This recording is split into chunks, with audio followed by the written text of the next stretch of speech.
अस्सलाम वालेकुम grade 10 students. आज हम एक्सरसाइज 1.2 के क्वेश्चन नंबर 6 और 7 को सॉल्व करेंगे। तो चलें मूव करते हैं इसके क्वेश्चन नंबर 6 पे। क्वेश्चन आपके सामने है, चलें इसको स्टार्ट करते हैं कि इसको हम कैसे सॉल्व कर सकते हैं। आपने जस्ट एक्स और वाई की वैल्यू फाइंड करनी है। अब इसमें करेंगे क्या, आप सबसे पहले क्वेश्चन का राइट डाउन करेंगे 2x plus iota Y into 1 minus iota is equals to 4 plus 2 iota. ठीक है।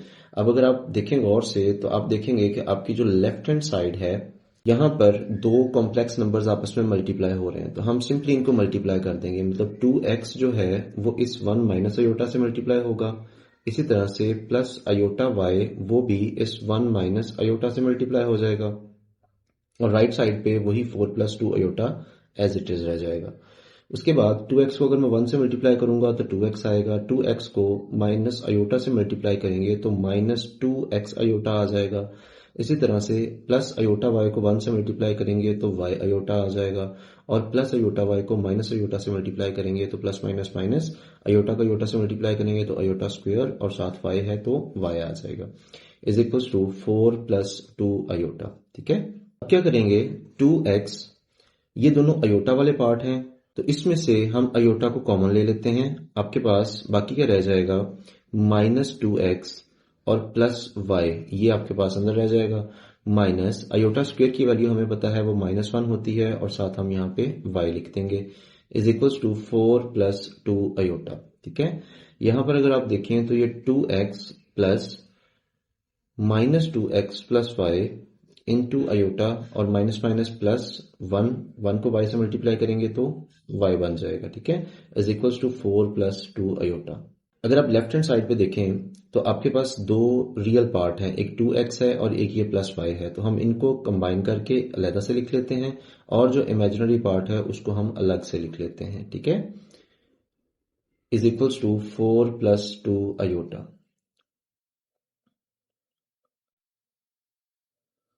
अब अगर आप गौर से देखें तो ये दो कॉम्प्लेक्स नंबर बन गए हैं। लेफ्ट हैंड साइड पे भी आपका कॉम्प्लेक्स नंबर है और राइट हैंड साइड पे भी कॉम्प्लेक्स नंबर है, और उनके हमने रियल और इमेजिनरी पार्ट भी अलग अलग कर लिए हैं। और ये दोनों नंबर्स अगर देखें तो आपस में इक्वल है, ये इक्वालिटी का साइन हमें ये बता रहा है। और कोई भी दो कॉम्प्लेक्स नंबर्स कब इक्वल होते हैं, जब उनके रियल पार्ट भी आपस में इक्वल हों और उनके इमेजिनरी पार्ट्स भी एक दूसरे के इक्वल हों। तो अगर हम इसी कॉन्सेप्ट को लेके चलें तो मैं कह सकता हूं 2x प्लस वाई, ये जो रियल पार्ट है ये किसके इक्वल होगा, इस 4 के इक्वल होगा।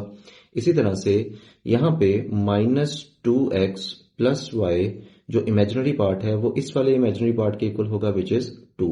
ठीक है। सो हमारे पास बेसिकली दो इक्वेशंस बन गई हैं, हम इनको साइमल्टेनियसली सॉल्व करेंगे और आपका आंसर आ जाएगा x और y का। ठीक है। करना कैसे है उसको जरा देखते हैं।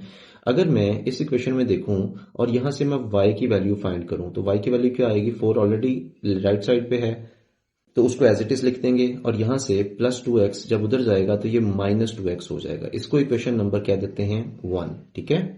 और इस y की वैल्यू को अगर मैं यहां पर इक्वेशन नंबर 2 में पुट करूं तो देखते हैं हमारे पास क्या आएगा। Put the value of y in equation number 2। ठीक है। इक्वेशन नंबर 2 हमारे पास है -2x प्लस वाई। ठीक है। तो y की जगह पे हम क्या पुट करेंगे, 4 माइनस 2x, और ये किसके इक्वल है, 2 के इक्वल है।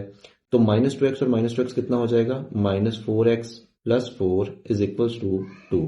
हमें x की वैल्यू चाहिए तो हम -4x को इधर ही रहने देते हैं, और बाकी सारा कुछ उठा के इक्वल की दूसरी साइड पे ले जाएंगे। 2 ऑलरेडी इधर है, ये +4 इधर जाके क्या हो जाएगा, -4 हो जाएगा, और -4x हमारे पास आएगा -2। अब -4 जो है वो इस x के साथ मल्टीप्लाई हो रहा है तो दूसरी साइड पे जाके क्या हो जाएगा, डिवाइड हो जाएगा। माइनस माइनस से कैंसिल हो जाएगा, 2 1 ज़र 2 और 2 2 ज़र 4, तो x की वैल्यू हमारे पास बनेगी 1/2। ठीक है। अब इस x की वैल्यू को अगर मैं यहां से उठा के इस इक्वेशन नंबर 1 में पुट कर दूं तो हमारे पास y की वैल्यू भी आ जाएगी। तो हम यही काम करेंगे, put the value of x is equal to 1/2 in equation number 1। ठीक है। सो इक्वेशन नंबर 1 हमारे पास है y is equal to 4 minus 2x, तो x की जगह पे क्या पुट करूंगा अब, 1/2। कहां से आया, अभी हमने कैलकुलेट किया। ठीक है। सो ये 2 इस 2 से कैंसिल हो जाएगा, और y आपके पास आएगा 4 माइनस 1 विच इज बेसिकली 3। तो हमने x की वैल्यू भी फाइंड कर ली 1/2 और y की वैल्यू फाइंड कर ली 3, और यही आपसे इस क्वेश्चन में पूछा गया था। चलें मूव करते हैं क्वेश्चन नंबर 7 पे। लेकिन उससे पहले अगर आपको क्वेश्चन की समझ आ रही है तो आपसे रिक्वेस्ट है कि चैनल को सब्सक्राइब कर लें, पेज को फॉलो करें और अपने दोस्तों के साथ इस वीडियो को लाजमी शेयर करें। मूव करते हैं क्वेश्चन नंबर 7 पे। क्वेश्चन नंबर 7 आपके सामने है। इसमें भी हमने क्या करना है, हमें a और b की वैल्यू फाइंड करनी है। तो चलें स्टार्ट करते हैं। इसको कैसे किया जा सकता है, जस्ट क्वेश्चन को राइट डाउन कर लेते हैं पहले। a plus B iota into 1 plus 3 iota is equals to -8 plus 11 iota. ठीक है, सेम जो हमने प्रीवियस क्वेश्चन में किया है एग्जैक्टली सेम काम हम यहाँ पे करने जा रहे हैं। इसमें भी अगर आप देखें तो दो कॉम्प्लेक्स नंबर्स हैं जो आपस में मल्टीप्लाई हो रहे हैं, तो हम इनको मल्टीप्लाई कर देते हैं। जैसे ये a है, ये इस 1 प्लस 3 आयोटा से मल्टीप्लाई होगा। इसी तरह से ये प्लस b आयोटा जो है ये भी इस 1 प्लस 3 आयोटा से मल्टीप्लाई होगा। राइट साइड पे -8 plus 11 iota as it is आ जाएगा। a को 1 से मल्टीप्लाई करेंगे तो a ही आएगा। a को 3 आयोटा से मल्टीप्लाई करेंगे तो 3a आयोटा आ जाएगा। इसी तरह से b आयोटा को 1 से मल्टीप्लाई करेंगे तो b आयोटा आएगा, और b आयोटा को जब 3 आयोटा से मल्टीप्लाई करेंगे तो ये 3b आयोटा को आयोटा से किया तो आयोटा स्क्वायर आ जाएगा, is equals to -8 plus 11 iota.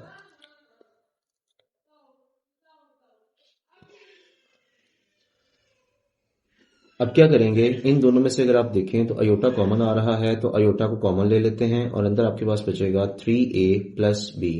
और हमें यह भी पता है कि अयोटा स्क्वायर की वैल्यू -1 होती है, तो इसकी जगह पे -1 पुट कर देते हैं। -8 plus 11 iota as it is आ जाएगा। अब यहां पर a plus 3a plus b into iota और प्लस माइनस 3b को 1 से मल्टीप्लाई करेंगे तो वो 3b ही आएगा, और ये किसके इक्वल है -8 प्लस 11 अयोटा के। अब इस साइड पे अगर आप देखें तो दो हमारे पास रियल पार्ट हैं, एक a है और एक -3b है। तो इन दोनों को हम कंबाइन कर लेते हैं, a माइनस 3b, और इमेजिनरी पार्ट ऑलरेडी अलहदा है तो 3a plus b into iota ये एज इट इज लिख देंगे। राइट साइड पे -8 प्लस 11 अयोटा भी साथ साथ चलता जाएगा। अब फिर से वही सिनेरियो बन गया है जो प्रीवियस क्वेश्चन में था कि अब यहाँ पे अगर आप गौर से देखें तो लेफ्ट हैंड साइड पे भी आपका एक इमेजिनरी नंबर है जिसका रियल पार्ट ये है और इमेजिनरी पार्ट ये है। इसी तरह से राइट हैंड साइड पे देखें तो यहाँ पर भी एक कॉम्प्लेक्स नंबर है जिसका रियल पार्ट भी है और इमेजिनरी पार्ट भी है। और अगर सेंटर में देखें तो उनके दरमियान में इक्वल लिखा हुआ है। इसका मतलब ये है कि ये दोनों कॉम्प्लेक्स नंबर्स इक्वल हैं। ठीक है, तो कॉम्प्लेक्स नंबर इक्वल कब होते हैं, जब उनका रियल पार्ट और इमेजिनरी पार्ट दोनों आपस में इक्वल हों। जैसे यहाँ पे मैं कह सकता हूँ a माइनस 3b, यानी इस साइड का रियल पार्ट इस साइड के रियल पार्ट के इक्वल आना चाहिए, विच इज -8। ठीक है, और लेफ्ट साइड का इमेजिनरी पार्ट राइट साइड के इमेजिनरी पार्ट के इक्वल आना चाहिए। तो यहां पर लिखा हुआ है 3a plus b is equals to, ये किसके इक्वल होना चाहिए, 11 के। ठीक है, सो अगर मैं इस इक्वेशन को देखूं तो यहां से मैं a की वैल्यू निकाल सकता हूं विच इज -8, और -3b उधर जाके क्या हो जाएगा, +3b हो जाएगा। इसको इक्वेशन नंबर 1 कह देते हैं और इसको इक्वेशन नंबर 2 कह देते हैं। अब क्या करेंगे, हम इक्वेशन नंबर 1 में से a की वैल्यू को इक्वेशन नंबर 2 में पुट करेंगे और देखते हैं कि हमारा आंसर क्या आता है। Put the value of a from equation number 1 into equation number 2। ठीक है, सो इक्वेशन नंबर 2 हमारे पास है 3a, तो a की जगह पे हमने क्या पुट करना है, a की जगह पे हमने पुट करना है -8 प्लस 3b, तो ये आ जाएगा -8 प्लस 3b, और प्लस b है तो प्लस b लिख देते हैं, इक्वल टू 11 है तो 11 लिख देते हैं। ठीक है, 3 को -8 से मल्टीप्लाई करेंगे तो -24 आ जाएगा। इसी तरह से 3 को 3 से मल्टीप्लाई करेंगे तो 9b आएगा, plus b is equals to 11। अब हमें इसमें से b की वैल्यू चाहिए, तो 9b प्लस b कितना हो जाएगा, 10b। तो 11 ऑलरेडी राइट साइड पे है, ये -24 जब राइट साइड पे जाएगा तो ये भी क्या हो जाएगा, +24 हो जाएगा। तो 10b हमारे पास आएगा, 24 प्लस 11 कितना होगा, 35। तो हम बेसिकली b के आंसर यहाँ पे निकाल सकते हैं, वो है 35 डिवाइडेड बाय 10। इसको सिंप्लीफाई कर लेते हैं, 5 2s are 10 और 5 7s are 35। तो b की वैल्यू हमारे पास आई 7/2। अब बात बची a की कि हमने a की वैल्यू निकालनी है। तो अगर मैं इस b की वैल्यू को इक्वेशन नंबर 1 में पुट कर दूं तो हमारे पास a की वैल्यू आ जाएगी। तो चलें वही काम करेंगे। Put the value of b into equation number 1, ठीक है। और इक्वेशन नंबर 1 हमारे पास है a is equal to -8 + 3b। इसमें हमने b की जगह पे उसकी वैल्यू पुट करनी है बेसिकली, और अभी हमने थोड़ी देर पहले b की वैल्यू कैलकुलेट की है और वो है 7/2, ठीक है। तो यहाँ पे लिख देते हैं 7/2। सो a हमारे पास आ जाएगा -8, 7 को 3 से मल्टीप्लाई करेंगे तो 21 आ जाएगा, डिवाइडेड बाई 2 है। इसका एलसीएम ले लें तो एलसीएम 2 आएगा। इसके -8 के डिनोमिनेटर में 1 है, तो 1 को अगर हम 2 से डिवाइड करेंगे तो आंसर 2 आएगा, और 2 को फिर हम मल्टीप्लाई करेंगे -8 से तो -16 बन जाएगा, प्लस 2 को 2 से डिवाइड करेंगे तो आंसर 1 आएगा, और 1 को 21 से मल्टीप्लाई करेंगे तो 21 आएगा। होपफुली ये चीज आपको पहले से आती होगी, ठीक है। अब a की वैल्यू हमारे पास बनेगी 21 - 16 कितना होगा, 5 डिवाइडेड बाई 2। तो हमने a की वैल्यू भी कैलकुलेट कर ली और b की वैल्यू भी हमने कैलकुलेट कर ली, और यही इस क्वेश्चन में हमसे डिमांड किया जा रहा था।